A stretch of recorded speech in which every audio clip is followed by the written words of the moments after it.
கண்ணா ராசா கருத்தியல் புடுங்கி பகுத்தறிவு பட்டறை இங்க உடனே மத பையன்லாம் அடிச்சிடாதீங்க. தோழர் உழைக்கும் வர்க்கத்தின் தோழர் கிறிஸ்து ராஜா சொன்னதை ஒரு பய கூட செய்யல. இந்த யூதர்கள் அது இன்னொரு கண்டென்ட்ல இன்னொரு நாளைக்கு நான் பேசுறேன், பப்ளிக்ல மக்கள் முன்னிலையில பேசுறேன். கிறிஸ்து ராஜாவை பத்தி அவர் என்ன சொன்னாரு, இவனுக்கு என்ன செஞ்சுக்கிட்டு இருக்கானுங்கன்னு. அவரை வியாபார பொருள் ஆக்கிட்டானுங்க, அவரை வியாபார பொருள் ஆக்கிட்டானுங்க. வயிற்று பொழப்புக்காக அவரை வச்சு ஜோக் அடிக்கிறானுங்க. அவர் சொன்னது ஒண்ணு, இவனுக்கு செஞ்சுட்டு இருக்கிறது ஒண்ணு. அந்த பகுத்தறிவு பட்டறையில ஒழுக்கம் ஆனாவை சொல்லி தரோம்டா. 247 எழுத்தையும் சொல்லி தரோம், 247 எழுத்தையும் சொல்லி தரோம். 234 தொகுதியிலையும் உழைக்கும் வர்க்கம் ஜெயிக்கிறது எப்படின்னு சொல்லி தரோம். பாத்துக்கலாமா? 2026 சட்டமன்ற தேர்தல். தம்பி ஒருத்தர் இருக்கானே புடுங்கி சினிமாவுல புடுங்கிட்ட அரசியல்ல புடுங்குறதுக்கு வரேன்றானே. நீங்க 2 பேரும் ஒன்னையும் புடுங்க முடியாது, 2 பேரும் ஒன்னா சேர்ந்து கூட புடுங்க முடியாது. உழைக்கும் வர்க்கம் தம்பி 4 கோடி ஓட்டு, 6 கோடி ஓட்டுல 4 கோடி ஓட்டு எங்க கிட்ட தான் இருக்கு.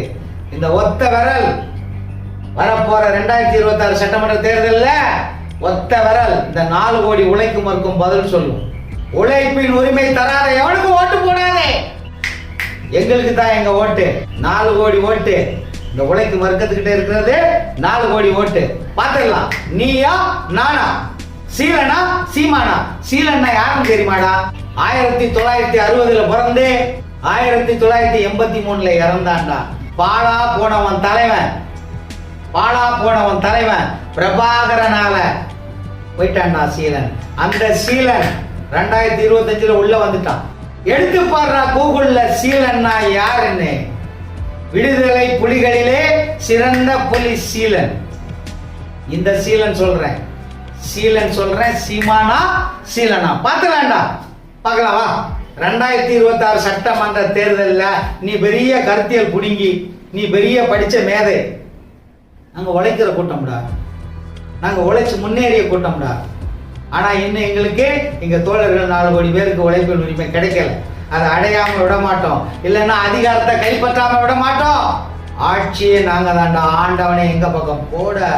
2026 சட்டமன்ற தேர்தலில் உன்னை சந்திக்கிறேன் நானே. உழைக்கும் வர்க்கத்தின் தோழன் சீலன். நன்றி, வணக்கம்.